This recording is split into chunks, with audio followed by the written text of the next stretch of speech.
This shit is crazy.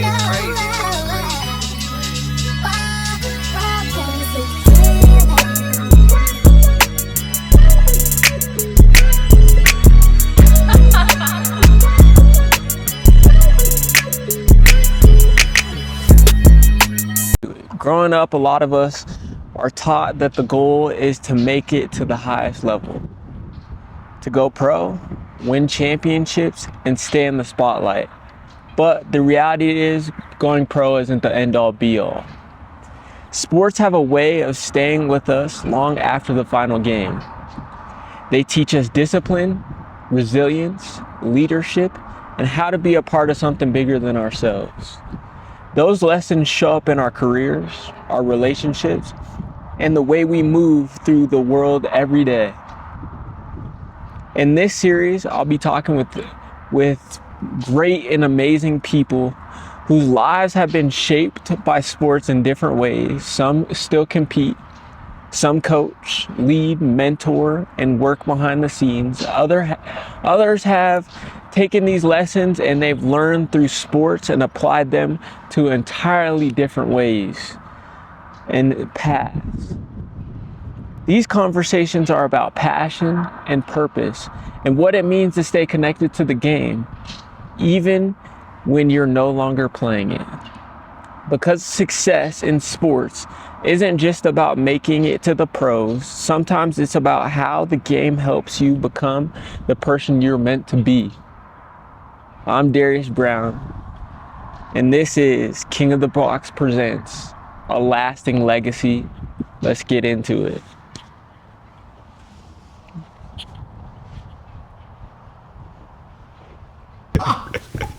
All right, bro, come on. My hands are sweaty. I'm sorry. Okay.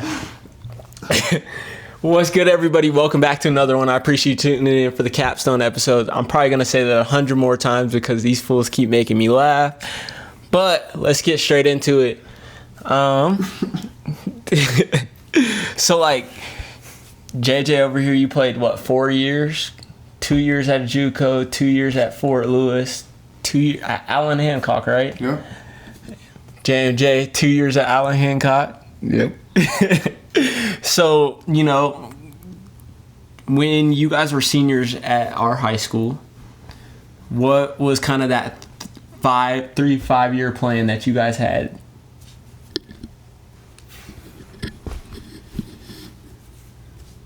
To be honest, You said coming out of high school? Yeah, coming straight out of high school.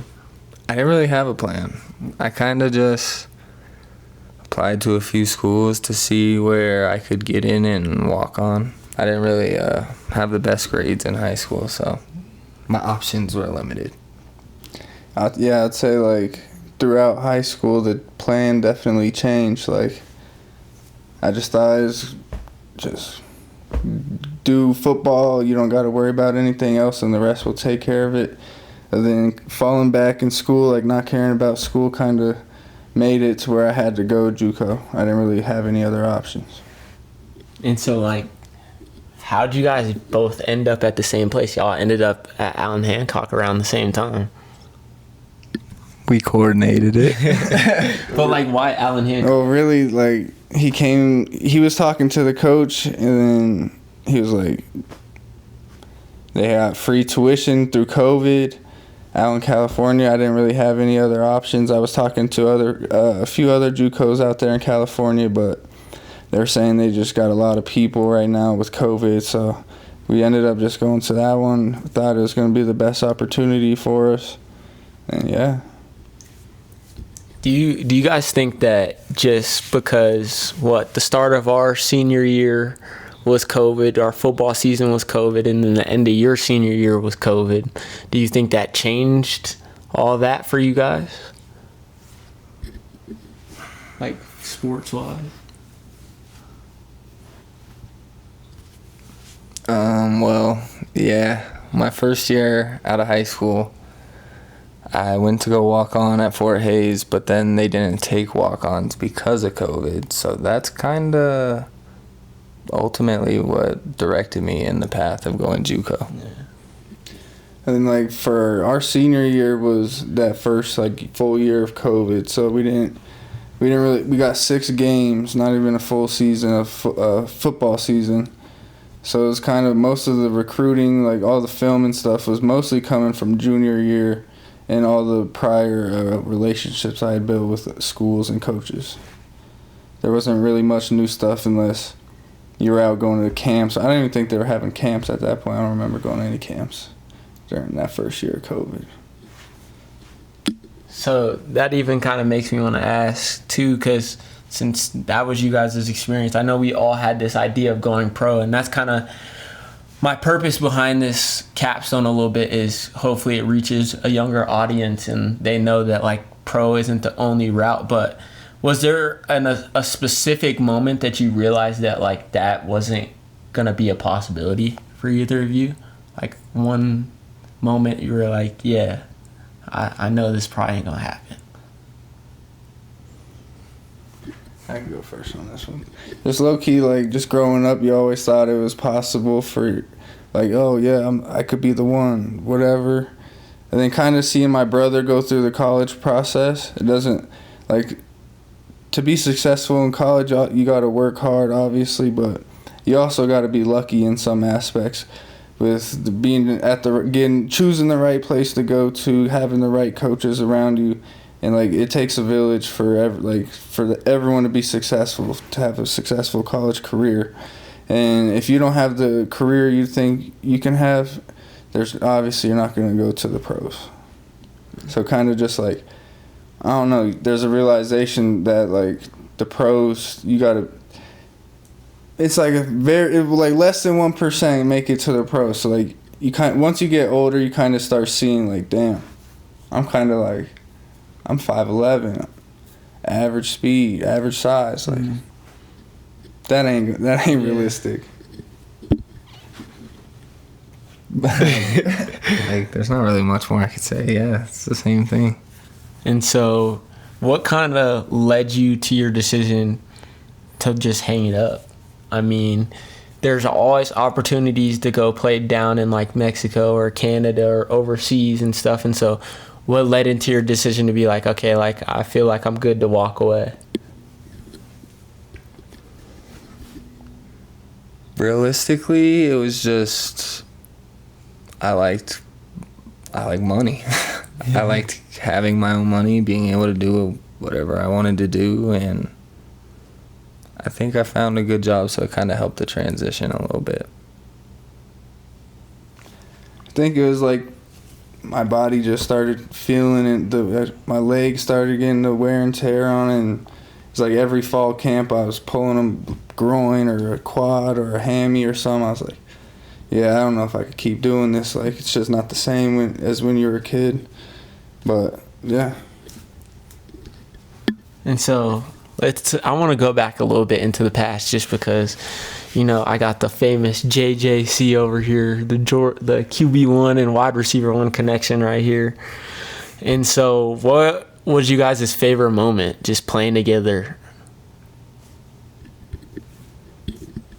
My top favorite moment? Yeah.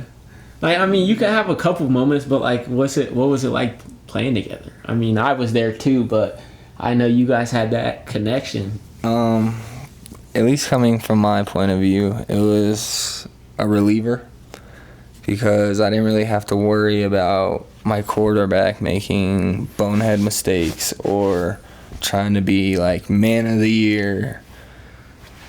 JJ, even when it came down to it, just throw it up to me. That was kind of like, as a receiver, that's really all you could ask for, though, is like feed me the ball. Yeah. So it was nice for me. I enjoyed it. I think like the best part for me was probably just like having him on the bus rides. Like sophomore year, he was varsity already, and just having someone to talk to before the games, whatever. Having someone like in the locker room just to ask questions and calm me down before games and shit is cool. Yeah. And so, you know, the crazy part of all of this is you guys are back at our old high school and coaching now. And so what is that like? The first thing that I realized is like how fast the era of athletes changed from when I was in high school. Because, like, for example, things that would fly while I was playing varsity football at Grandview aren't, like, they don't do that anymore. Or they're, like, little things that coaches will let them get away with or something. And, like, we used to have to bear crawl for it. Mm-hmm.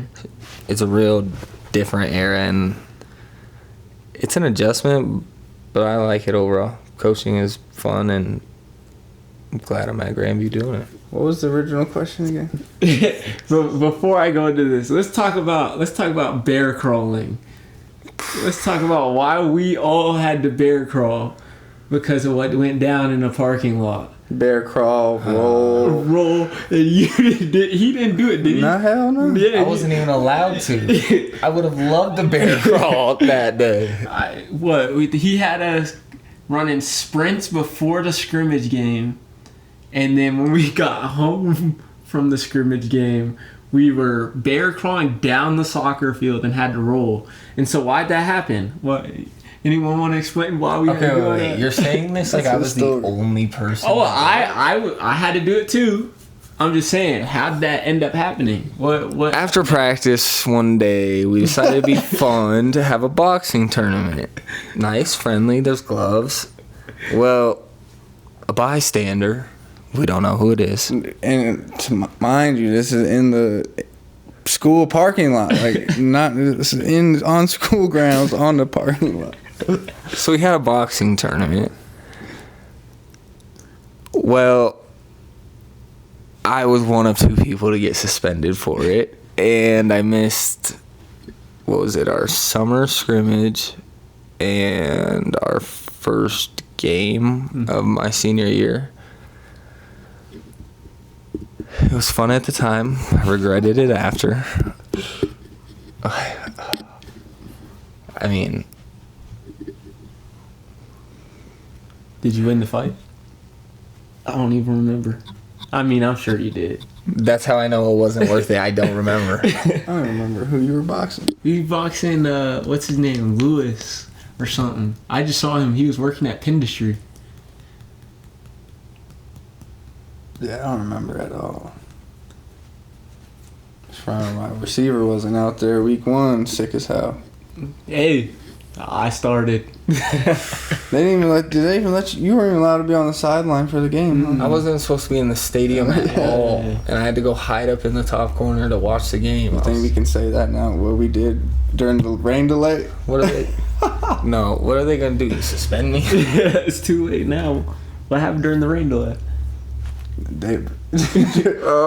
Jordan, a couple of the other homies pulled up the car right by the locker room. I popped in the car, was just chilling with the homies during rain delay. That shit was funny.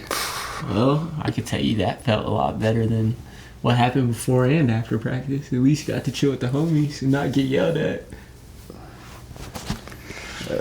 But shout out to y'all for doing that. But the question was earlier, how does it feel to be back? Feels good. It's a little weird, like leaving high school. I thought I was never gonna step back into Grandview low key, or like maybe just go to watch games. Never did I ever think I was gonna be working in the building, let alone be a coach there. And yeah, it's been cool building relationships with kids, rebuilding relationships from like a different standpoint, like as a coach and a player relationship I had with some of my coaches in high school is a lot different than now when I'm coaching on the same staff as some of those same of my high school coaches. So it's like we have different relationships, and it's kind of cool. I think it's even crazy too to think, because I just realized this, that like you played football and track and basketball up until a certain extent, but you played all three, baseball, basketball, and football.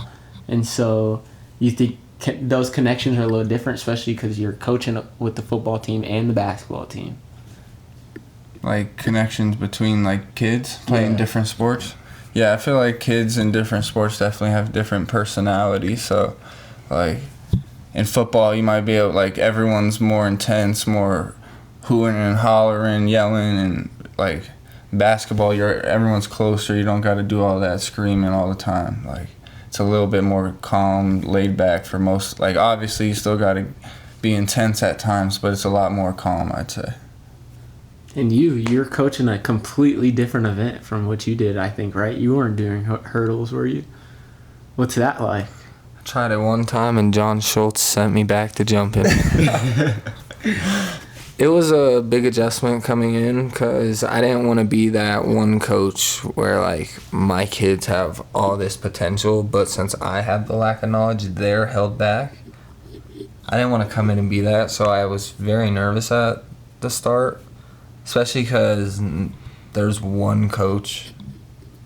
Yeah, there's one coach on the current track staff that was there when I was doing track. So it was a big adjustment. Did you have to, like, what were you doing to get, like, educated on how to coach these kids? I was watching videos. I was reading, like, articles from Olympians that, like, the stuff they'd have to do. Our head coach gave me, like, a season plan of, like, where we want our athletes as we're going through, how time should be dropping, how, like, drills are changing from a lot of reps and a lot of repetition to limited reps, but 100%, like, perfect reps. Yeah. Coach Kenna? Yeah. And so, kind of just staying on this narrative with youth, you guys dealt with a lot of things off the field with high school and stuff, whether that be family and a lot of other things. So, like, how do you coach up some of these kids that they are dealing with some of the similar things and making sure that they are good on and off the field? I feel like I'm a chameleon personally, so, like, I feel like I can relate to a lot of different people going through different things. So, like, just the first step in building a relationship is, like, finding common ground with someone and figure out how you can get to know each other a little bit and see what gets them in a good space, like if they're down on themselves or whatever, and just, like, building the kids up so they trust you. Yeah, literally. I mean, like, do you ever see like a younger version of yourself in some of these kids? All the time. All the time. And what does that conversation look like? Me telling them to quit being knuckleheads and take school serious, because and I had the same mindset when I was in high school. It was, have fun now, I can fix it later. Where reality turned out, it was too late by the time I thought it was time to turn around. Because, like, it was like, start of my senior year, I was trying to turn things around, but all the other kids that are applying for the same spots at the same colleges have been trying for the past 4 years. So I try to just tell them, like, dude, I know you want to have fun and it's high school. You only go to high school once. But you also have to think about your future, because, yeah, you're not getting college offers now while you're a sophomore, but 2 years down the line, they're going to ask you why your sophomore year you had 3 C's, but the rest were all A's and B's the rest of the years. So it's just little things like that I try to help them learn from. Yeah. And so, going up past high school, I'm going all over the place with these questions. And so, we still have people we know still playing college and stuff. And I kind of wanted you to share that that conversation we had about playing at D2 and maybe having a better chance type of you remember we were having that? What's the question? Oh, I was just saying, like, can you say what you were saying on that? Oh, yeah, just, like, it's like, especially at the JUCO level, like, everybody thinks they can go D1 out of a JUCO, and I was just, like, I used to try to tell some of my JUCO teammates, like, that are crazy talented, like, out of this world. I've like the craziest plays I've ever seen, and with my own eyes, these kids were making.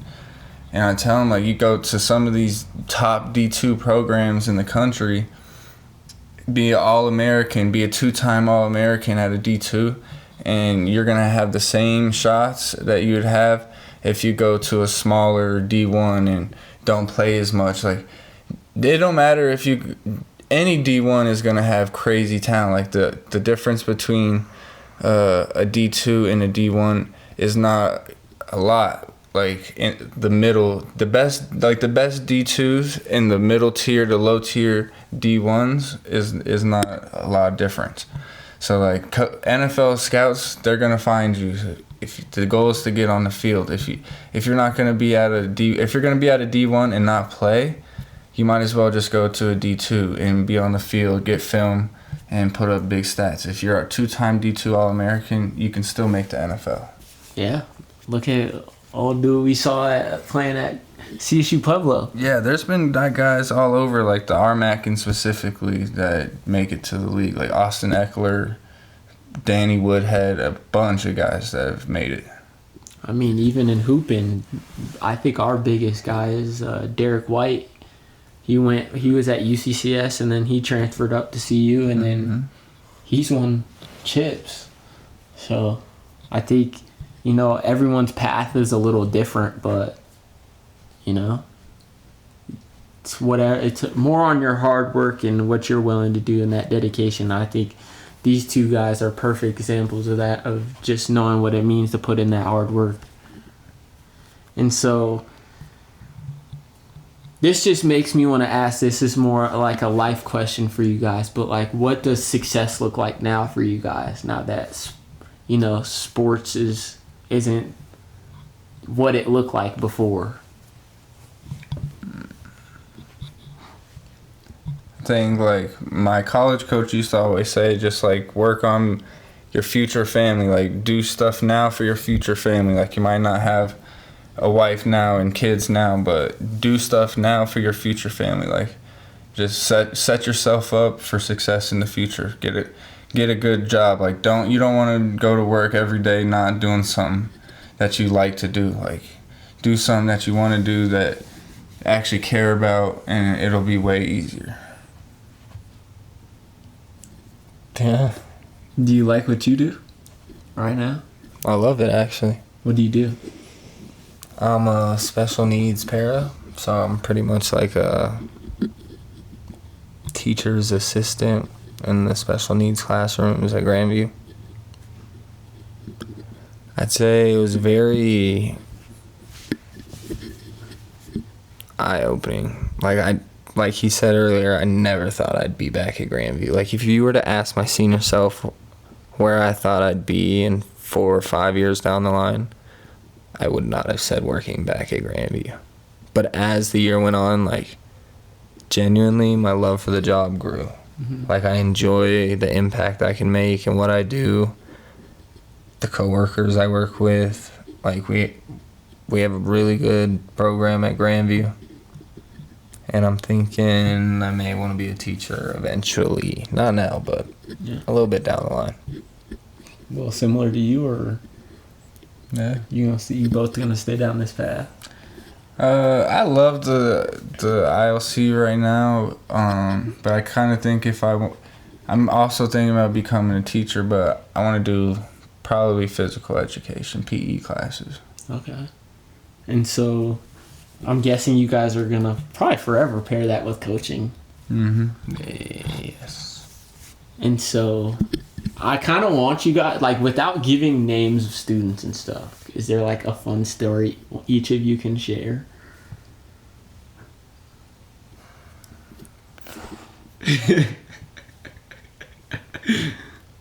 Mind you, I get to hear all the interesting stories, but I kind of want them to share one with y'all.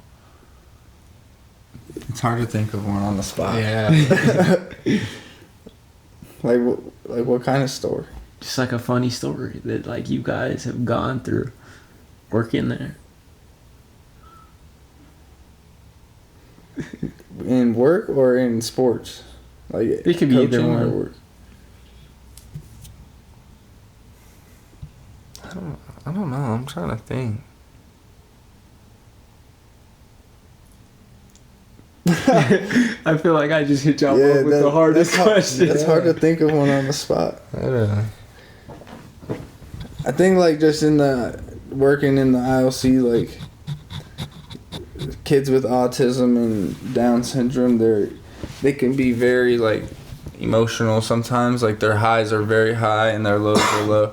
So it was kind of fun to find a few like kids that you build strong relationships with. It's kind of fun to like see what gets them to show their true like smile or their true laugh. Like they're always like amped up and anxious sometimes, and to see them like just calm down and just smile or like laugh is kind of just low-key the coolest thing. That wasn't a funny story, No. but like the time that I got to see like this one kid in particular, you know what I'm talking about, when I got to see him laugh, I was like, that's the coolest. That like made my whole year. That was cool. Any good moments like that that touched your heart, made you want to cry a little bit? You got to work prom. Like, what was that like? I mean, I feel like that would be pretty cool to see some of these people just go out there, have a good time, dance. Yeah, no, it was cool because, like, in a sense, our kids got to just go out and be normal kids for a night. They didn't have to worry about having teachers with them or doing different schoolwork or any of that. They were with their peers, dancing on the dance floor with them, in the picture booth, taking pictures with them. It was a blast, and it was good. It's always nice to see them having a good time. Yeah. And I think even just based off what they've told me too is find a good workplace where you're working around a lot of good people. I mean, I know you guys talk so highly about your bosses, and I mean, I've had some opportunities to be around some of my old high school teachers and deans and principal, and like just they're all still really good people and still cool, and it's definitely weird than like now that I'm not a student getting to be around everybody, and I'm sure you guys feel that every day. And so before we wrap up, I kind of just wanted to ask you, if you were sitting down here with a young athlete, whether that be a college athlete or a elementary school kid or whatever, what advice would you give to them when they have that idea of they want to go pro? Be ready to work your butt off, because everybody tells you all the time, like, to get where you want to go, you have to work hard. That's like not even the full extent of it. You have to work harder than everybody else. You have to be in that top 110% training every day of the week, because that day you take off, those other kids you're battling against are training that day, getting that much better than you. Mm-hmm. So I'd say the best piece of advice I could give is find a good balance in your life, to have a little bit of everything while still keeping your priorities straight. And if you're not gifted vertically or with insane speed or something, you got to even work even harder, or else you're not going to be like standing out above anyone else. Because once you get to high school, like, there's going to be kids that are doing this when everyone else is staying right here. So it's kind of, if you're not gifted, you have to work even more hard. Like, it's insane. Yeah. And I think just, have a backup plan, even though like we all know you don't want to do that thing necessarily, but like just having ideas of what else you can do. I mean, you guys were both quick to figure something out after you guys decided to hang up, so I think that's something important. And so I normally end off on like a quote or something. Does anyone have a quote that they normally go by every day? Off the dome? I don't know. Maybe that's something like your grandma used to say, your mom used to say. We always just, like, in our house was just, like, don't quit. Like, so our quotes were either, if you start something, you finish it, or winners never quit, or quitters never win. Like that one? Yeah, and don't complain, because losers complain. All right. Well, I appreciate y'all coming on. I appreciate you guys tuning in. I'll catch you on the next one. Much love. Gone. Deuces.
shit is crazy.